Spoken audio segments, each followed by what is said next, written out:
especially with me, these are satellites around the real issue. All these other people in our politics, they don't understand the civil war that's going on. So you got to talk about them. It's a big book. It's chapters. In other words, sometimes when I'm doing messages, I'm doing chapters on the whole situation. You got chapter 1, you got chapter 2, but you expect me to be just talking about the topics per se. I'm doing chapters. In any book, you have chapters. The chapters represent satellites of the topic. That's a 7. So that's for the people that think I'm off topic. Well, you got satellites of the topic. That's called chapters. Not trying to make you look like an idiot. And this chapter is necessary. You know, when you got people in our politics, but you think you know what the righteous African and the wicked African is. You don't know nothing about it. You other Americans need to let us do what we do. You need to stay out of the wars that we have among ourselves. In other words, because what you don't know is we do have wars among ourselves. We do argue among ourselves. We do have a love-hate relationship between each other. It's a love-hate relationship that you ain't aware of. If black people telling you we love each other at all times, they lying. They lying. It's a love-hate relationship that you have no idea about. And if you come in it, listening to the wicked Africans, they're going to try to tell you the righteous Africans are the sellouts, which makes them the sellouts. Now, doesn't it? Well, you the one to sell out. You trying to paint me as the sellout. Now, I know it seems like an oxymoron, but doesn't that make you the sellout? Well, you knew I was the righteous African. You try to paint me like I'm a racist. Boom. Man, you just as ignorant as the white man. Sitting up like you don't understand righteous Africans and wicked Africans. You just as ignorant as him. You know why? Because you haven't listened. You missed the old school upbringing. You missed that good old school upbringing that I got. I come from North Carolina. You forget about that part. I got a good old black upbringing. I got a good old school upbringing, black upbringing. I got a good old school black upbringing, right? You go see half of your family down south somewhere. Try living it for all being groomed in it. Try living it. Yeah, half of you New Yorkers up here, you got family in the South, but you ain't lived it. You didn't grow up there. You did not grow up there. It's a whole different animal. And I'm going to tell you one thing we walk away with.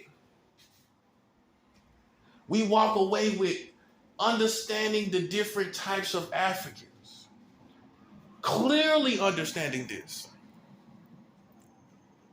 Clearly identified, solidified as black. We don't have no problem with that. That's why that's the worst battle you can pick with somebody from where I'm from. I'm from a chocolate city. The worst battle you can pick is saying I'm racist. That's like saying somebody from DC is racist. Somebody from Baltimore or Cleveland.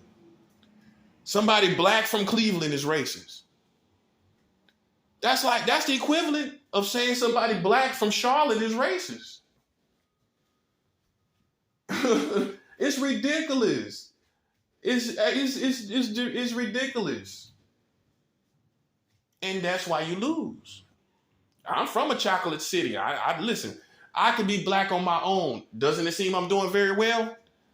I'm doing very well with being a black man on my own, am I? I didn't need to join any black people to me, did I? I didn't, and no disrespect. I didn't need to go down to Harlem, did I? Listen, I've lived in Harlem. For people that don't know my history, I've lived in Harlem. But I don't need to go down to Harlem to feel black. I don't need to go down and eat at the soul food places down in Harlem to feel connected to being African. I am a strong enough a root. Hear this part. I'm strong enough a root to stand as an African tree in the desert on my own. Hey, you plant my African roots in the desert and I'll be there. I'll be there by myself. One African tree. That's the difference. I don't need you to identify with me, who I am. I don't need you to identify me. This is the danger of African cancel culture. We're gonna get to that too.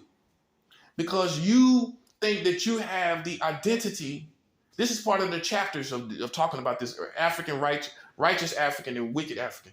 You think that you have the ability to give me a pass and say I'm black or I'm not black. Basically, my identity does not require you or a pass from you.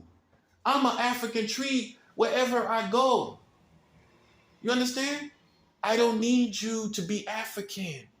Now you get it. So as soon as you hear something you don't like, you want to cancel something. Maybe it's the righteous African sometimes. Sometimes. But I know for sure you're not listening to the righteous African now, are you? Well, if you was listening to the righteous African, you would realize how much the culture is in trouble. You would realize how much the culture is in trouble if you looked from the eyes and perspectives of the righteous African. When you got people being killed, African celebrities being killed. The last one, what? Was Takeoff. Takeoff being killed.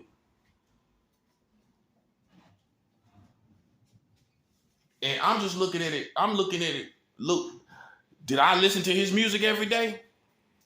I'm not going to act like I was some super fan. I'm not going to say that. I'm not going to say that at all. I'm not going to talk about anything concerning him personally or anything like this. I'm addressing the fact that he was of African descent, and he was destroyed and killed by Africans for petty reasons out of probably jealousy. You know how it is. Come on, let's be 100. You got the righteous, you got the wealthy African versus the poor African too. I'm going to talk about that. And don't just think you know where I'm going to come from. The wealthy African and the poor African, it ain't always the poor African hating on the wealthy African. Sometimes the poor African is saying way more than the wealthy African and is telling the truth about the wealthy African. And the wealthy Africans want to say we hate. They want to say we player hate. They want to say we hating on them. But I beg to differ. How about sometimes you just telling the truth? You just see that they should have more responsibility. How about that part? But I got to come back on this, guys. I got to come back on this. Wicked African versus righteous African. The Civil War in the Ghetto.